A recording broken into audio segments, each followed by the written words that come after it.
کی رٹ ہے وہ آپ کو کولیپس کرتی ہوئی نظر آتی ہے اور کوئی مؤثر رسپانس آپ کو نظر نہیں آتا۔ لاہور کا واقعہ یقیناً جب دہشت گرد کسی کام کو کرنے پر کمر باندھ لیتے ہیں، بہت منظم ہیں اور بڑی پلاننگ کے ساتھ چلتے ہیں، تو وہ پھر چوکتے نہیں ہیں، وہ رکتے نہیں ہیں۔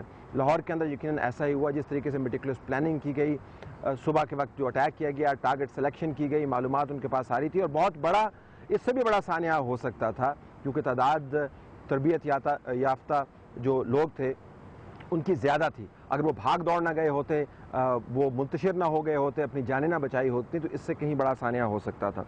لاہور کے واقعات کو آپ بلوچستان کے واقعات کے ساتھ ملا کر دیکھیں، علیحدہ کر کے نہیں دیکھیں۔ خبر علیحدہ علیحدہ بنتی ہے لیکن یہ واقعات آپس میں جڑے ہوئے ہیں۔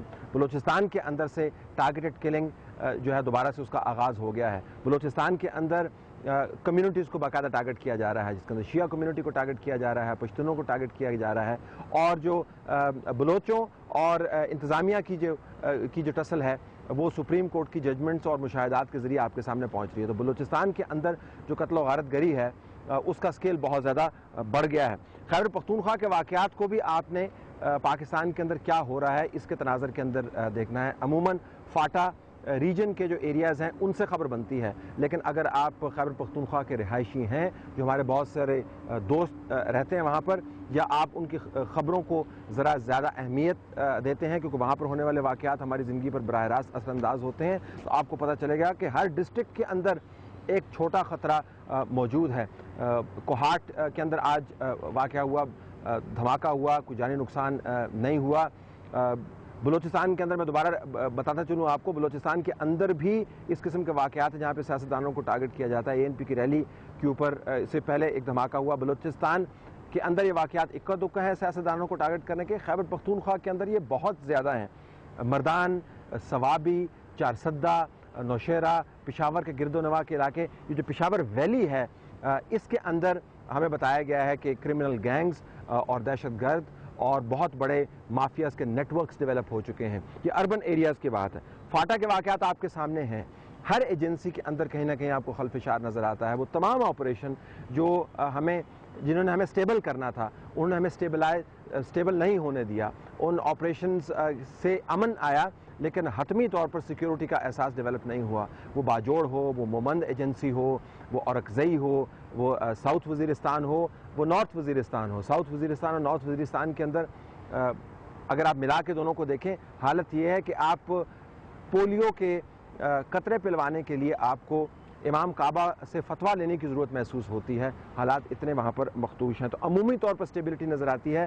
خیبر ایجنسی کے اندر جو ہے باقاعدہ ایک جنگ جاری ہے، اور جو بارڈر ریجنز ہیں، تو فاٹا کے حالات بھی خراب ہو رہے ہیں۔ خراب سے مراد یہ ہے کہ وہاں پر گینگز آپریٹ کر رہے ہیں۔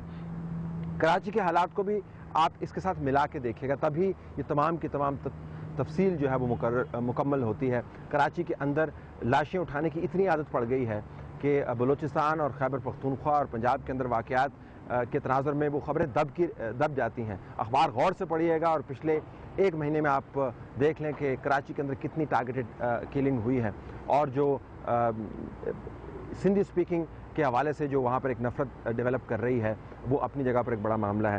تو پاکستان کے اندر ہو کیا رہا ہے؟ پاکستان کے اندر چہار اطراف آپ کو بد انتظامی نظر آ رہی ہے، لا اینڈ آرڈر ڈیٹیریٹ ہوتا ہوا نظر آ رہا ہے، اور بڑے پیمانے پر گینگز کے آپریشنز آپ کو بڑھتے ہوئے نظر آ رہے ہیں۔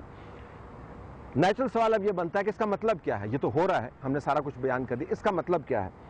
اس کا مطلب یہ ہے ناظرین کہ اس وقت پاکستان کے طول و عرض کے اندر ہر نسلی اور ہر لسانی گروپ کسی نہ کسی طور پر نشانہ بن رہا ہے۔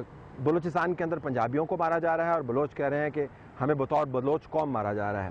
بلوچستان کے اندر پٹھان کہہ رہے ہیں کہ ہمیں بطور نسلی گروپ ٹارگٹ کیا جا رہا ہے۔ بلوچستان کے اندر شیعہ کہہ رہے ہیں کہ ہمیں بطور کمیونٹی ٹارگٹ کیا جا رہا ہے۔ پٹھانوں پر جب حملہ ہوتا ہے پنجاب کے اندر، تو وہ صرف پولیس کے اہلکاروں کے اینگل سے خیبر پختونخوا میں نہیں دیکھا جاتا۔ وہ کہتے ہیں کہ پٹھانوں کو چیز کر کے پنجاب کے اندر مارا جا رہا ہے۔ سندھی جو ہیں وہ کہتے ہیں کہ ہمیں بطور سندھی اپنے صوبے کے اندر مارا جا رہا ہے۔ جو اردو سپیکنگ ہے وہ کہتے ہیں کہ ہمیں اردو سپیکنگ ہونے کے ناطے ہمیں پرسیکیوٹ کیا جا رہا ہے۔ سرائکی سپیکنگ سے اگر آپ بات کریں تو وہ کہتے ہیں کہ سرائکی ہونے کے ناطے ہمیں پرسیکیوٹ کیا جا رہا ہے۔ ہزارہ والے بھی اس کے اندر آتے ہیں۔ تو پاکستان کے اندر ہر نسلی اور لسانی گروپ کا ایک بہت بڑا غم اور گریونس بن گیا ہے، ایک عدم تحفظ کا وہ شکار ہو گیا بطور گروپ. اور جب بطور گروپ آپ عدم تحفظ کا شکار ہوتے ہیں تو اور ریاست آپ کی مدد کو نہیں آتی تو آپ اپنا انتظام کرنا شروع کر دیتے ہیں، اسلحہ اکٹھا کرنا شروع کر دیتے ہیں، منظم ہونا شروع کر دیتے ہیں، اینٹ کا جواب پتھر دینے کا سوچنا شروع کر دیتے ہیں. That is a classic story of caves, ایسا کیوس جس کے اندر نظام جو ہے وہ ٹوٹ پھوٹ کا شکار ہوتا ہے. ایک اور مطلب جو ہمیں اخذ کرنا ہے وہ یہ کہ پاکستان کی ہر جگہ نشانہ بن رہی ہے. کسی زمانے میں یہ تمام معاملات ایک خاص خطے کے اندر محدود ہوتے تھے اور وہاں سے لوگ نقل مکانی کر کے دوسرے خطے میں جا آباد ہوتے تھے. پاکستان کی سرزمین بڑی وسیع ہے، یہ تحفظ کا احساس لے کر لوگ دوسری جگہ پر جاتے تھے کہ ہم یہاں پر زندگی آرام سے گزاریں گے اور جب وہاں پر حالات ٹھیک ہوں گے وہاں پر ہم واپس چلے جائیں گے. اس وقت پاکستان کے ہر حصے کے اندر آپ کو گینگز اور مافیاز کا رول نظر آتا ہے، آپ کو گینگز اور مافیاز کے آپریشنز نظر آتے ہیں اور ریاست کی ریٹ آپ کو ڈوینڈل کرتی ہوئی نظر آتی ہے. ہر ادارہ نشانہ بنا ہوا، یہ بھی ذہن میں رکھیے گا، صرف جگہ کا معاملہ نہیں ہے، ہر ادارہ نشانہ بنا ہوا ہے.